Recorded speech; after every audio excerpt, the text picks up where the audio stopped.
Okay, now we are going to learn the eighth lesson today, that is the clothes we wear. Now let's see what we have in the warm-up session, children, today. Tazi is going to visit her aunt in Alaska.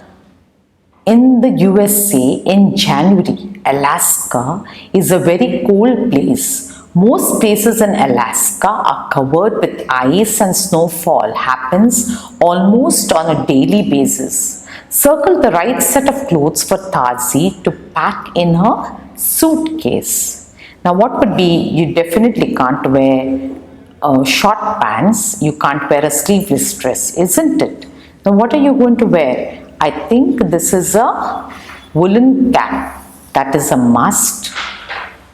Then a sweater is also needed, okay, and this is a top-on jacket that also may keep her warm. And these of course are the gloves or mittens, they too are needed. These are the things that Tazi can pack in her suitcase to go to Alaska. Now let's look ahead, understand the importance of the clothes and how they are made.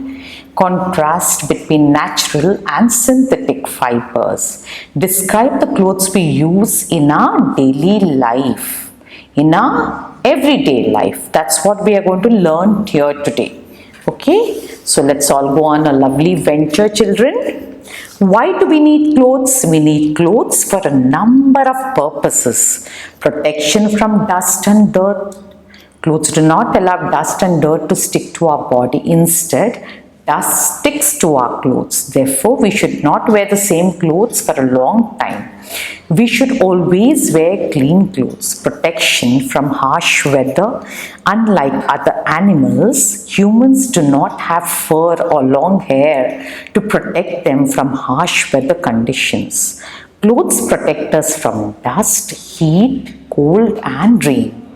During rainy weather, we wear clothes made from special waterproof material.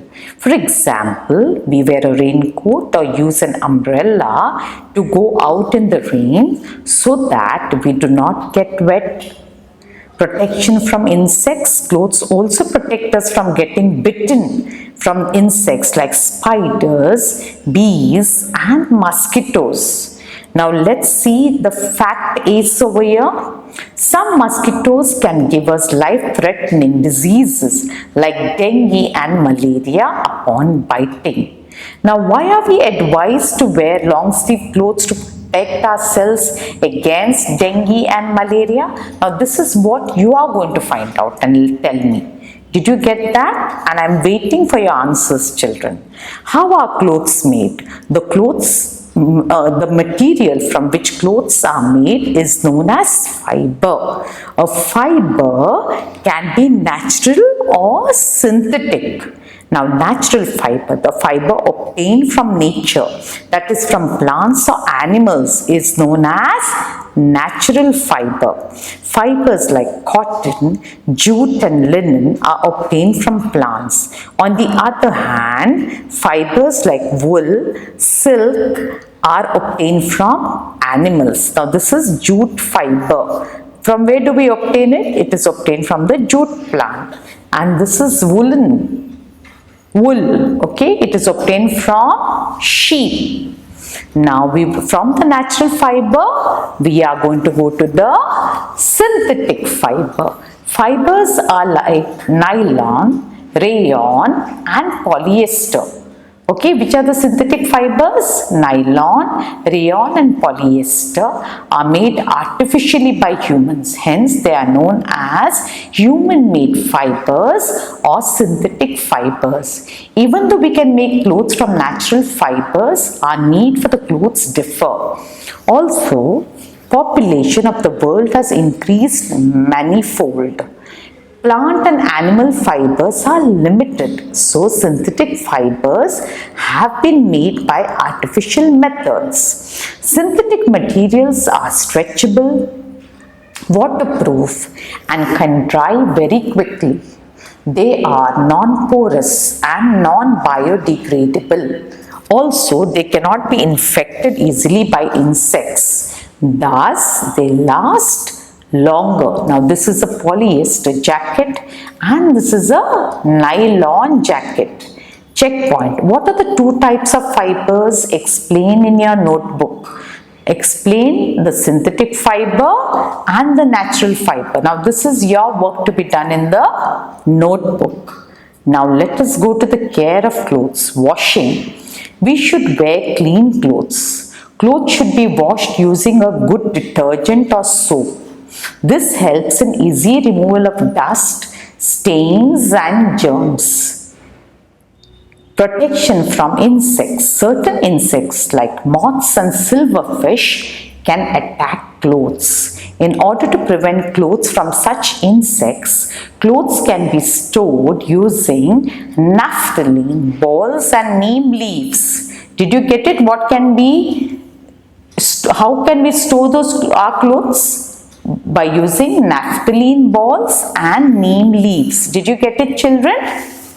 Very good. Now we will go to dry cleaning. Woolen and silk clothes should not be cleaned using soap and water as it can harm the fiber. These clothes should be dry cleaned after use. Now what I want you to do, children, I want you to take a research on dry cleaning. You have to see how they dry clean clothes and the entire procedure. You have to note it down, and also visit the surf the net and see how clothes are being dry cleaned. It's very interesting topic and I want you to give me a presentation on it.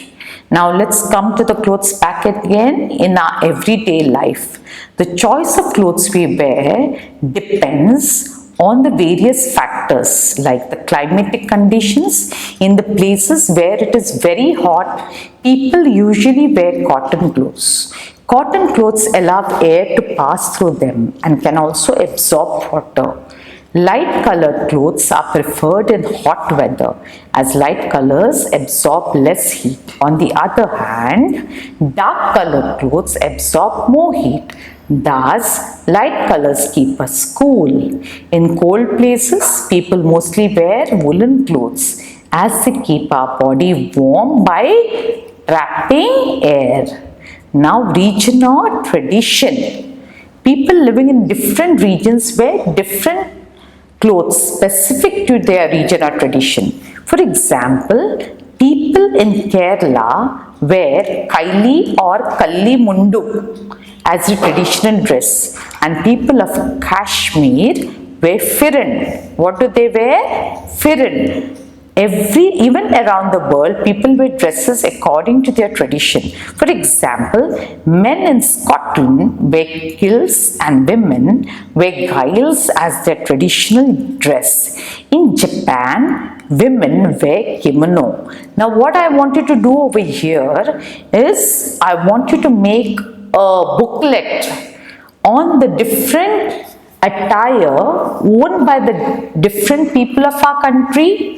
First in each and every state, then you go to each and every country in the world and make a lovely collection of it, and I want you to present it to me.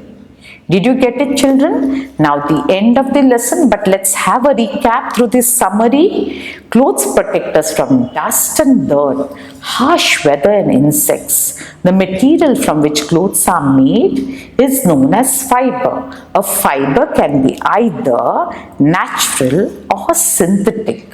The choice of clothes we wear depends on various factors such as climatic condition and tradition. That's the end of the lesson. But before I close it down completely, I want you to remember once again that you have to make a lovely booklet on the clothes that the people wear in the different states of our country and all over the world. Thank you and have a nice day.